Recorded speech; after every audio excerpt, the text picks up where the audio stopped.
Знаете ли, че има една малка държава, скрита високо в Пиренеите, която не е в Европейския съюз, но използва еврото?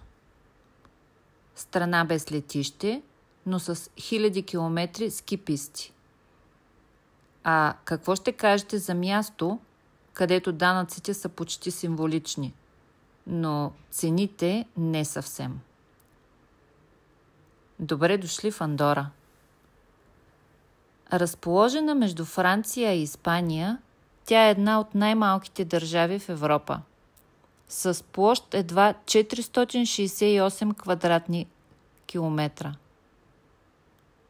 Столицата Андора ла Веля е най-високо разположената столица на континента, цели 1023 метра над морското равнище.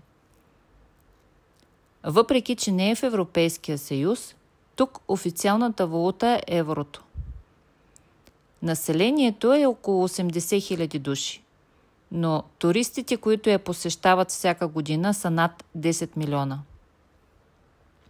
Андора е рай за любителите на ски, шопинг и спа. Благодарение на ниските данъци, цените на много стоки са по-добри, но в курортите не очаквайте големи сделки.